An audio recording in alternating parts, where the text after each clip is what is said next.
G'day viewers. In this segment we're going to talk about specific schemes that can be used to detect errors in packets. We talked previously about errors occurring in packets because of noise at the physical layer. In this segment we're going to go over some specific schemes which can be used to find those errors when they do occur, to detect them. And we will look at three schemes in particular: parity, really mostly for motivation, followed by checksums and CRCs, with the latter two are used fairly widely in practice. I'd point out also that detection by itself won't fix errors, but it will allow us to fix errors by combining detection with a mechanism such as retransmission, and we'll look at retransmission later. Well, let's start with our first simple error detection scheme, parity, or the parity bit. Parity works as follows. You take D data bits and then you add one check bit, the parity bit, and that check bit is going to be the sum of all of the other D bits. That sum will have to be done modulo 2 because we've only got one bit left over to put on. And by the way, this is equivalent to XORing all of the bits together. Here's an example. Let's just say I have 1 0 0 1 1 0 0 as a 7 bits of data to send.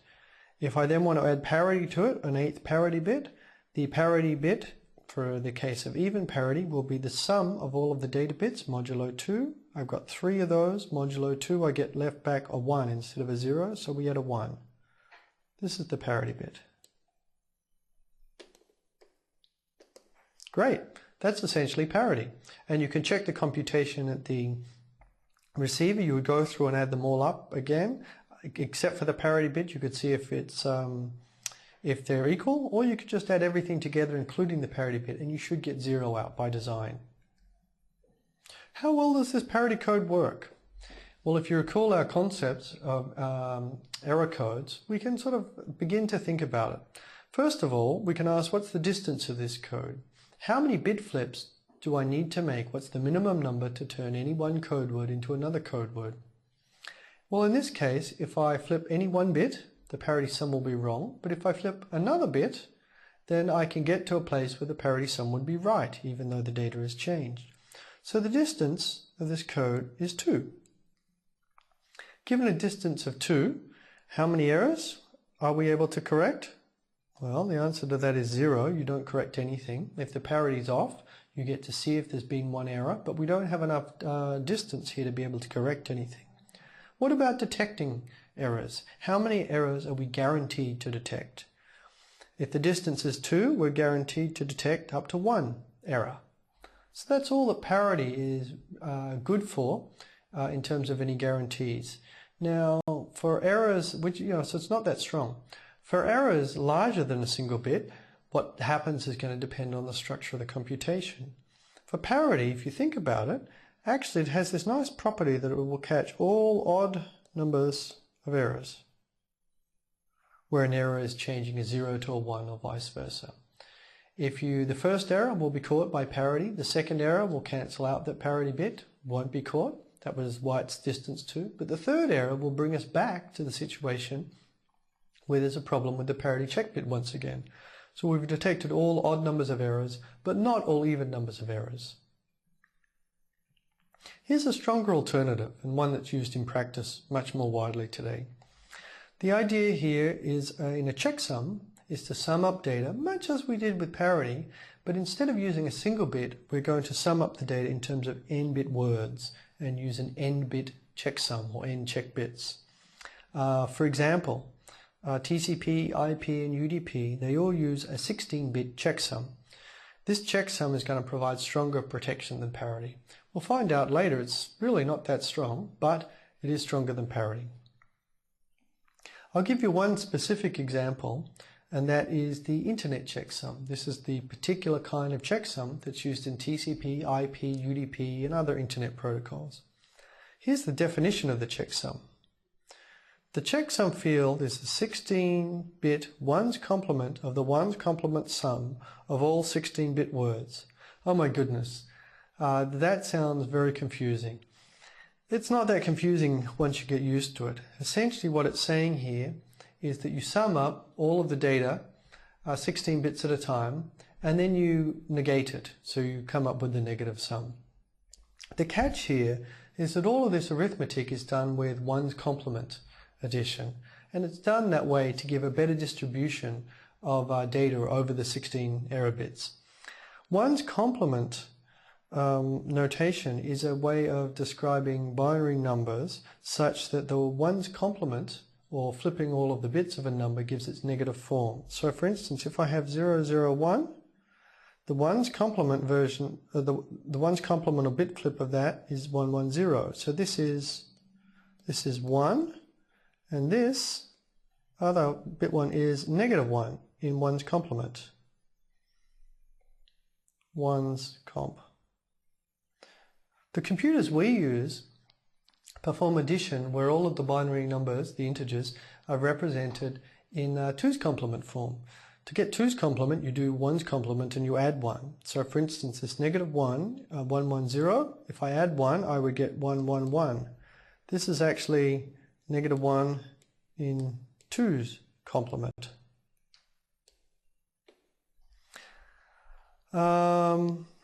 The hitch with using 1's complement addition on a 2's complement or regular computer is that when you add up numbers in 1's complement form, if any of the bits overflow into the carry field, you need to take them back and add them to the low order bits. That's probably a lot more than you wanted to know or bargained for hearing about 1's complement addition. It's really not that bad though, so let's have a look. Here's an example we're going to work through. We're going to calculate an internet checksum. The first thing you do when you want to send data is you arrange the data of the packet to be sent in 16-bit words to sum up. That's these 4 values that I've shown here. So the packet, if you like, read 0001, F203, F4, F5, F6, F7. And I've just laid it out in these 16-bit words to sum. Now we're going to add these together. We'll actually put a 0 in the checksum position here, just so we can have the same algorithm on the receive side. And we're going to add all of these things together. What do we get? Uh-oh, this is making me work hard. Okay, let's see, when we add up these numbers, we get 10, we get 16, so that's actually, is that right? Okay, so 16 is, we get a 0 here, and we carry the 1. Here, we will end up with F, and we'll carry the 1. Now we have 11, 12, 13. 13 in hexadecimal is a D. And here we have 3 Fs, which are all added up. F stands for 15 in hexadecimal. What we're going to get is 20, we're going to 2, and what's left over will be a D.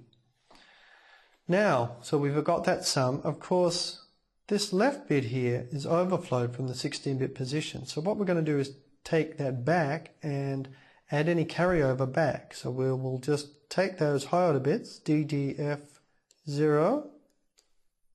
We'll add the 2. The 2's moved down here. When we do that, we get D, D, F, 2. Okay, now our final step is to negate by complementing this value, and then we'll get the checksum. So we want to negate all of those bits. Okay, let's negate D. If you remember, if I do the binary representation of D, D is actually 8, 9, 10, 11, 12, 0, 1. That should be 13. When I bit flip that, flip, I'll get 0, 0, 1, 0, or 2.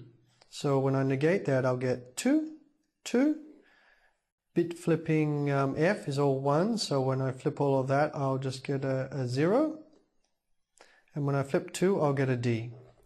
So 220D will be the internet checksum. And we will then take that value, replace it where we used all zeros, and then send those 5, including the checksum 16-bit words, out into the network. Okay, it's all cleaned up here, and thankfully I ended up with the right answer. Now let's look at the receiving side. What's going to happen? Actually, exactly the same algorithm happens. We just want to make sure that we get 0 out when we've negated everything at the final end.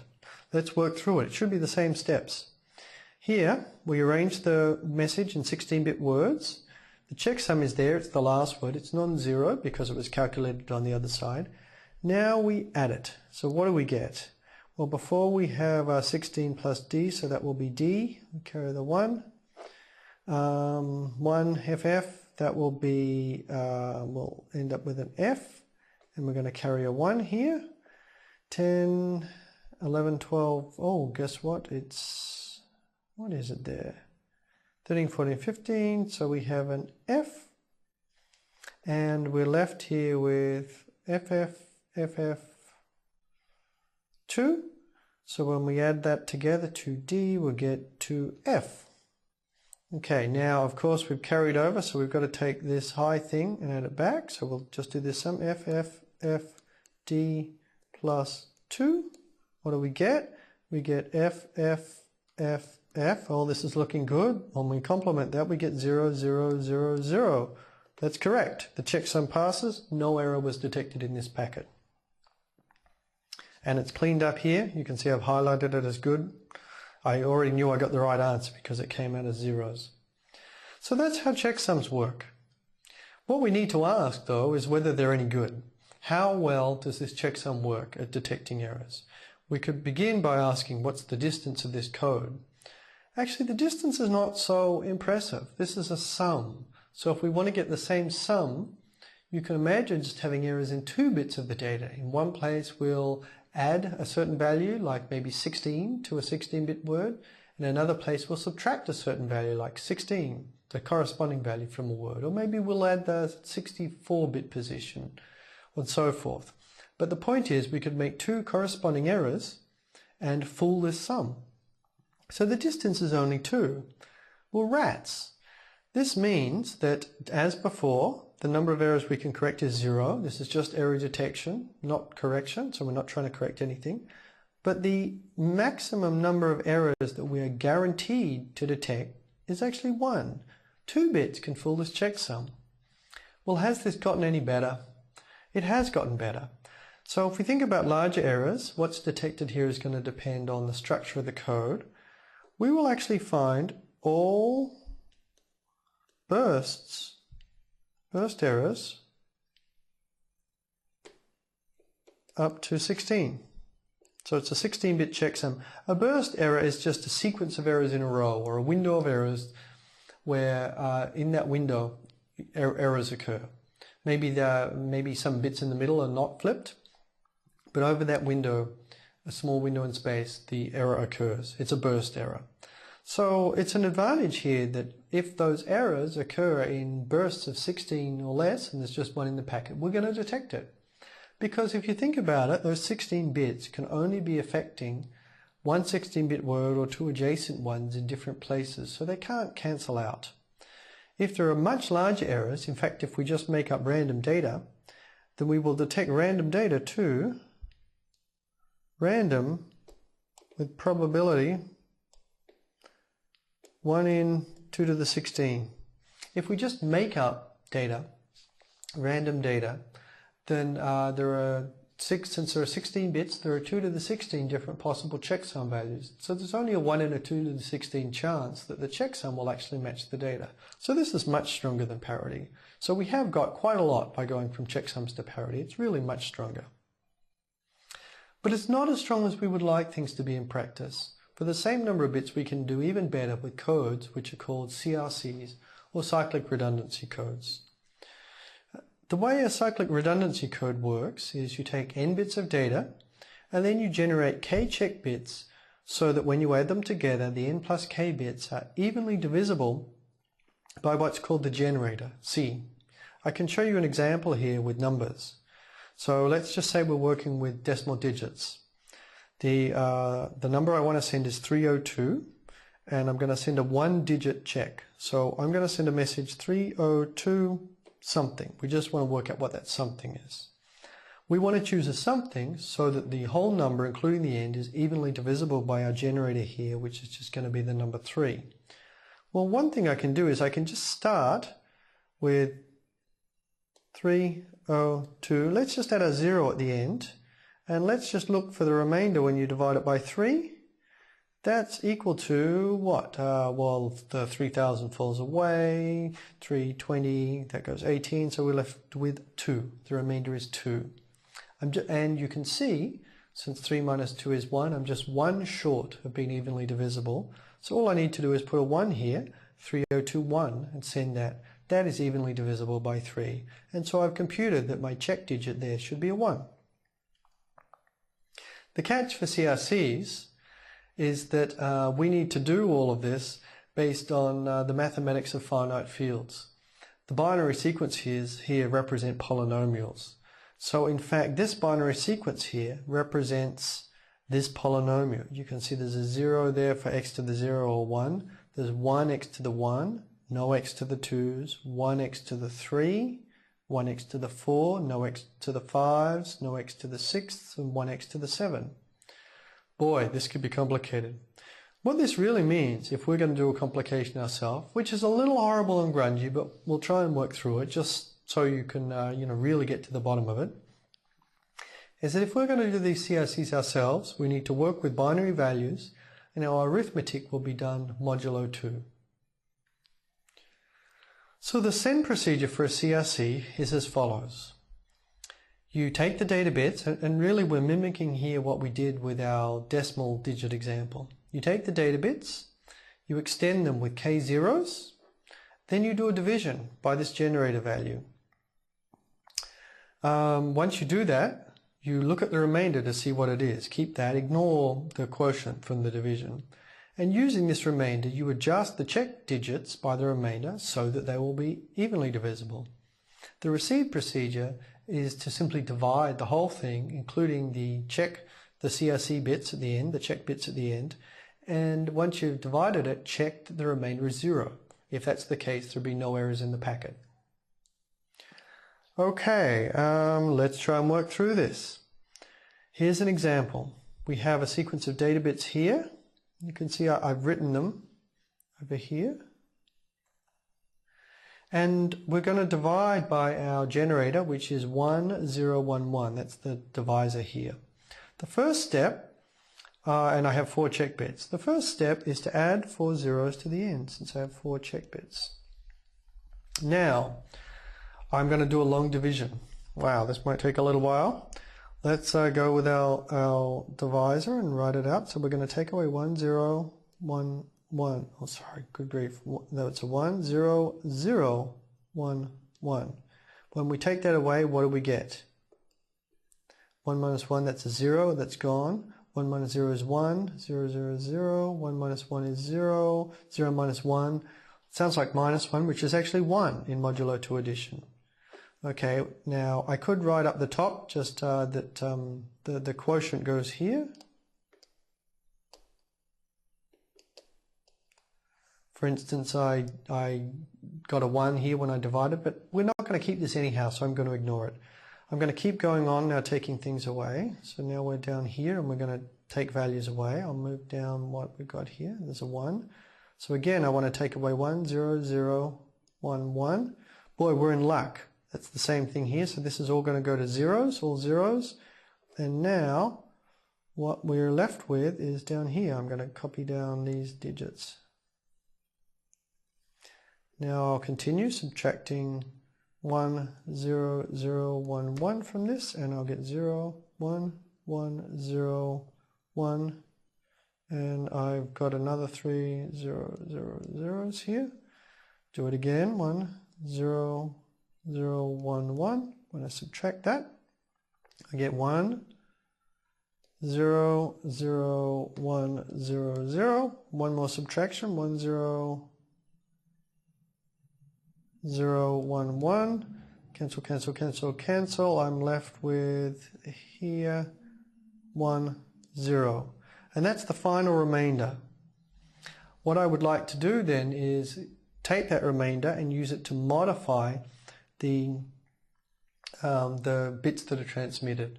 I would like to send 0 minus that. I would like to add 0 minus that value so that it'll be evenly divisible. What will end up happening is that we'll basically, because this is all modulo 2, end up putting this value 0010 from the bottom, 0, so these were zeros, up here. And then the checksum bits that we'll send out, sorry, the CRC bits that we will send out will be 0010. That's a little messy. Let me clean that up. And you can see, yeah, here it is. And at the bottom, there is the transmitted frame. You can see it's the data bits, and we computed our CRC to be 0010. Great. Here, there's also a little more information like the quotient, which gets thrown away. And I've shown some other steps here, which were omitted in the middle, just so you can work through that and check it all if you would like. At the receiver, you do the division and you should get 0. We'll skip that in the interest of time. As with checksums, let's think about CRCs for the moment and just ask what kind of protection we get from them. The kind of protection is going to depend on exactly what generator we used. Now, unlike the other schemes, we're not really going to be able to work this out for ourselves. CRCs are based on these mathematics of finite fields. People have calculated over the years good properties of different generators, and in fact, there is a standard CRC which you'll see almost everywhere, even though better ones exist these days. There's a standard CRC. It's defined to be this number. That's actually a polynomial if you write it out. But this CRC is used on Ethernet, Wi-Fi, all sorts of places. This CRC, I'm just going to tell you the properties since we can't really work them out from first principles ourselves. The Hamming distance of this CRC is 4. This means it will detect all errors up to and including triple bit errors. So any 3 errors, 1, 2 or 3 errors, you're covered. 4 errors, there must be some way to get around it. It will also detect, like parity, any odd number of errors. In addition, it will detect all bursts up to k bits in error, where k here, for a 32-bit CRC, that would be 32 bits. And it's also stronger than checksums in that it's not vulnerable to systematic errors. Checksums, because it's simply a sum, if you were to do something like insert a lot of zeros inside a packet, it wouldn't alter the sum, you wouldn't pick it up. With a CRC, if you move data around or add zeros or splice things together, it will pick it up. And finally, to wrap up, let's talk about error detection in practice. CRCs, the strongest form we saw, are very widely used on all sorts of different link layers. They're used in Ethernet and 802.11, as I mentioned.